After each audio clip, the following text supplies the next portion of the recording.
नमस्कार भक्तों, स्वागत है हमारे इस चैनल अनमोल विचार टिप्स पर। भक्तों, वीडियो शुरू होने से पहले कमेंट बॉक्स में माता रानी का नाम अवश्य लिखें। 1 अक्टूबर कन्या पूजन के दिन कन्याओं को भूल कर भी ऐसा खाना मत देना, वरना माता रानी हो जाएंगी नाराज और आपका घर हो जाएगा कंगाल। कई लोग नवरात्रि के अष्टमी और नवमी के दिन कन्या पूजन करते हैं, लेकिन कुछ खास गलतियां ऐसी होती हैं जो कई लोग जाने अनजाने में कर बैठते हैं और उसी वजह से माता रानी आपके पूरे घर से अपनी कृपा हटा लेती है। जैसा कि आप सभी को पता है कि इस समय शारदीय नवरात्रि का पावन पर्व चल रहा है और इस बार शारदीय नवरात्रि 9 नहीं बल्कि पूरे 10 दिन की रहने वाली है। ऐसे में इस बार कन्या पूजन को लेकर लोगों के मन में बहुत बड़ा कंफ्यूजन बना हुआ है। कुछ लोग अष्टमी के दिन यानी महाअष्टमी पर कन्या पूजन करते हैं, तो कुछ लोग नवमी के दिन यानी महानवमी को कन्याओं को आमंत्रित करके पूजन करते हैं। ऐसे में सवाल ये उठता है कि कन्या पूजन किस दिन करना सही रहेगा और उस दिन कौन सी चीजें कन्याओं को खिलानी चाहिए और कौन सी चीजें ऐसी हैं जो भूल कर भी उन्हें नहीं देनी चाहिए, वरना माता शेरावाली हो जाएंगी नाराज और आपका व्रत हो जाएगा खंडित और पूजा भी पूरी तरह से निष्फल हो सकती है। अगर आप चाहते हैं कि माता रानी की कृपा आप पर बनी रहे,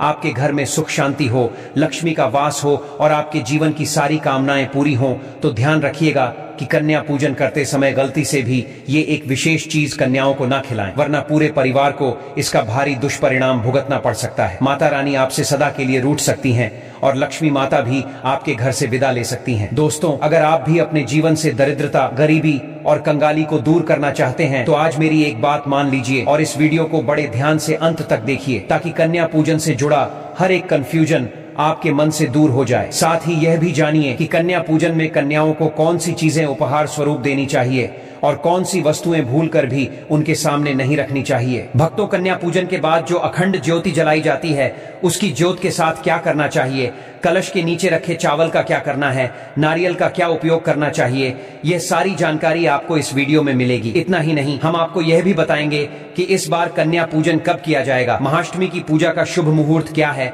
और महानवमी की पूजा का सबसे उत्तम समय क्या रहेगा। इसलिए इस वीडियो को अंत तक देखिएगा और ध्यान से सुनिएगा, क्योंकि हम पंचांग और ज्योतिषीय गणना के आधार पर आपको बताने जा रहे हैं महाअष्टमी और महानवमी की पूजा का महत्व, उसकी पूजा विधि और सबसे जरूरी शुभ मुहूर्त। साथ ही हम आपको यह भी बताएंगे कि कन्याओं को पूजन के समय क्या विशेष उपाय करने चाहिए, क्या मंत्र बोलने चाहिए और पूजा पाठ में किन बातों का विशेष ध्यान रखना चाहिए, ताकि आप माता रानी के क्रोध से बच सकें और उनका आशीर्वाद निरंतर प्राप्त करते रहें। क्योंकि दोस्तों, अष्टमी और नवमी के दिन हर कोई अपने अपने रीति रिवाजों के अनुसार कन्या पूजन करता है, लेकिन कन्या पूजन में सबसे महत्वपूर्ण बात होती है सही समय का चुनाव। अगर आपको जानकारी अधूरी रहती है या आप केवल सुनी सुनाई बातों के आधार पर पूजन कर लेते हैं तो आपकी साधना अधूरी रह जाती है और उसका असर पूरे घर पर पड़ता है। इसलिए हमने बहुत मेहनत से पंचांग और शास्त्रों की गहराई से अध्ययन करके आपके लिए सही शुभ मुहूर्त निकाले हैं, ताकि आप कोई गलती ना करें और कन्या पूजन का पूरा फल प्राप्त करें। तो दोस्तों,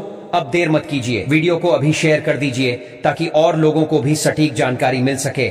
और हाँ, एक बार कमेंट बॉक्स में जोर से लिखिए जय माता दी और नीचे अपना नाम और राशि जरूर लिखिए, क्योंकि आपकी राशि के अनुसार जो खास उपाय बनता है वो हम आपको आपके कमेंट के रिप्लाई में जरूर बताएंगे। देखिए, कन्या पूजन का मुहूर्त क्या है, कन्या पूजन करने से पहले माता रानी क्या संकेत देती हैं, कन्याओं को क्या खिलाना चाहिए क्या नहीं, भूलकर कन्याओं को कचौड़ी, जलेबी या घर में बना हुआ खाना खिलाना चाहिए या नहीं, और कैसी थाली, कैसे बर्तन प्रयोग में लाने चाहिए। बहुत सारे लोग इन बातों में गलती कर देते हैं, इसीलिए हम आपको पहले ही यह वीडियो बनाकर दे रहे हैं ताकि आप माता रानी के क्रोध का सामना न करें। दोस्तों, नवरात्रि में कलश के ऊपर जौ और नारियल रखा होता है, उसे तोड़कर कई लोग कन्याओं को दे देते हैं। क्या ऐसा करना सही रहता है या इसे गंगा में विसर्जित करना चाहिए? देखिए, हमारे जितने भी सब्सक्राइबर हैं वे हमारे इस छोटे से परिवार का हिस्सा हैं और हम आपसे यही कहेंगे कि इस वीडियो को आप ज्यादा से ज्यादा शेयर कीजिए ताकि हमारा परिवार और भी बड़ा हो। देखिए, हम जो चौकी लगाते हैं उसमें जो नारियल रखते हैं, कन्या पूजन के बाद उसका हमें क्या करना चाहिए ये हम विस्तार से बताएंगे। नवरात्रि के अंतिम दिन ऐसी कौन सी गलती होती है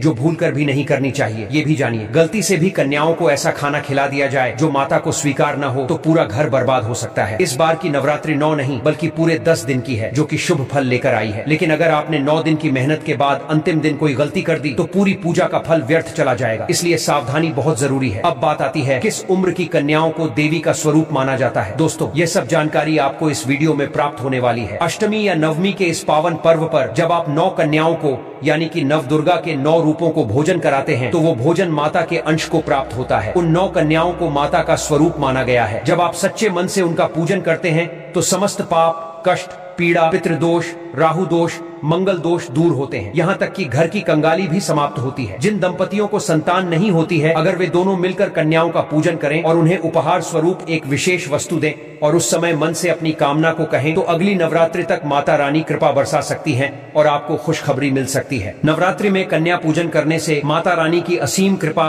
और कन्याओं के आशीर्वाद से आपके घर में धन, वैभव और खुशहाली आती है। हर बार माता अपनी सवारी बदलती है, लेकिन इस बार माता हाथी पर सवार होकर पृथ्वी लोक पर आई है। माता का हाथी पर आना यह बहुत ही शुभ संकेत होता है। राजा, प्रजा, हर व्यक्ति के लिए यह समृद्धि और उन्नति का प्रतीक होता है। माता जब हाथी पर सवार होकर आती हैं, तो वे हर भक्त के घर भ्रमण करती हैं और जहां सच्चे भाव से पूजन होता है, माता वहीं डेरा डाल देती है। इस शुभ अवसर पर अगर आप कुछ विशेष उपाय करते हैं, तो माता रानी विशेष कृपा करती हैं। जैसे किसी की नौकरी नहीं लग रही, व्यापार में उन्नति नहीं हो रही या कोई कार्य बार बार अटक रहा है, तो ऐसे में कन्या पूजन के साथ साथ कन्याओं को दी गई कुछ विशेष वस्तुएं और किए गए कुछ विशेष उपाय आपकी सभी कामनाओं को पूर्ण कर सकते हैं। देखिए दोस्तों, जब धरती पर माता रानी आती हैं, तो हाथी पर सवार होकर आती हैं, और जब माता हाथी पर आती हैं, तो फूल खिलते हैं, फसलें लहलहाती हैं, वातावरण में सकारात्मक ऊर्जा भर जाती है। इस बार जो नवरात्रि आई है, वो पूरे 150 वर्षों के बाद ऐसा दुर्लभ संयोग लेकर आई है। ऐसा अद्भुत योग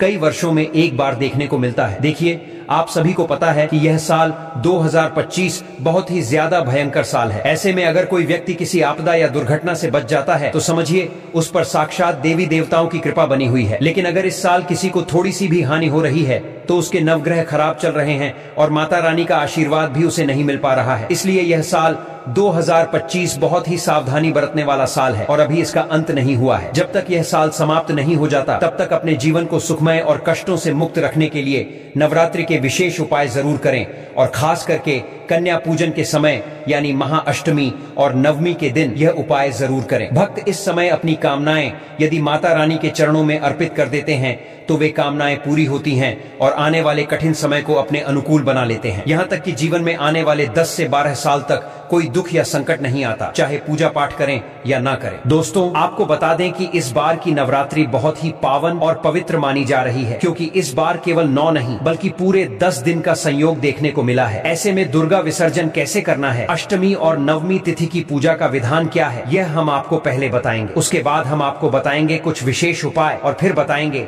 कि नवरात्रि में कन्या पूजन के समय कन्याओं को क्या खिलाना चाहिए। देखिए, इस बार की नवरात्रि 22 सितंबर सोमवार से प्रारंभ हुई थी और 1 अक्टूबर को समाप्त होने जा रही है। तो ऐसे में कन्या पूजन का विधान इस बार आपके जीवन को और भी ज्यादा अलौकिक बनाने वाला है। दोस्तों, कई लोग अष्टमी के दिन कन्या पूजन करेंगे, तो कई लोग नवमी तिथि के दिन। इसी वजह से कन्या पूजन को लेकर लोगों में बहुत ज्यादा कंफ्यूजन देखने को मिल रहा है और अब हम आपका यह कंफ्यूजन पूरी तरह से दूर करने जा रहे हैं। दोस्तों, कन्या पूजन करने से पहले हमें अपने घर में माता रानी की विधि विधान से पूजा करनी होती है। घर में हवन करना होता है, उसके बाद ही लोग अपने घर में कन्याओं को आमंत्रित करते हैं। तो अगर आप भी यह सोच रहे हैं कि कन्या पूजन करेंगे, तो इस बात का विशेष ध्यान रखिएगा। सबसे पहले जब आप अपने घर में कन्याओं को बुलाएं, तो उनके चरण धोइएगा। अगर पति पत्नी दोनों मिलकर एक साथ कन्याओं के चरण धोते हैं, तो माता रानी विशेष रूप से प्रसन्न होती हैं। इसके बाद एक साफ स्थान पर उन्हें आदर पूर्वक बैठाइए और उनके माथे पर तिलक लगाकर उनके हाथ में कलावा बांध दीजिए। फिर उन्हें श्रद्धा से हलवा पूरी का भोग लगाइए और खिलाइए। इसके बाद जो भी आपकी श्रद्धा और सामर्थ्य हो,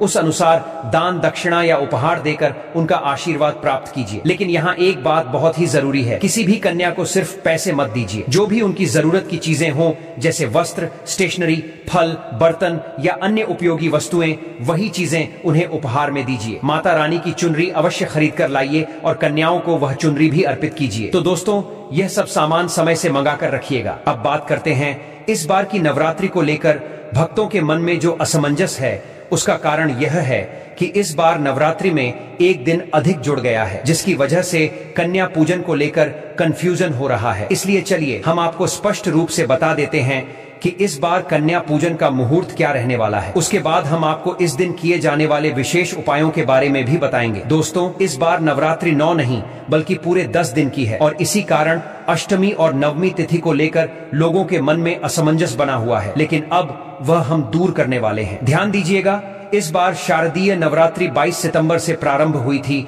और 2 अक्टूबर को दशमी तिथि के साथ संपन्न होगी। इन 9 दिनों में मां दुर्गा के 9 स्वरूपों की विधिवत पूजा की जाएगी और कन्या पूजन भी पूरी श्रद्धा और विधि के अनुसार किया जाएगा। कन्याओं का पूजन करने का सही विधान यह है कि 2 वर्ष से लेकर 10 वर्ष तक की कन्याएं ही मां के रूप में मानी जाती हैं। इन्हें घर बुलाकर, चरण धोकर, तिलक लगाकर, भोजन कराकर और उपहार देकर पूजन करना चाहिए। तो दोस्तों, वीडियो ज्यादा लंबा नहीं करेंगे, वीडियो को यही समाप्त कर देते हैं। जाते जाते एक प्यारा सा कमेंट जरूर कर देना। हर हर महादेव, जय शिव शंभू।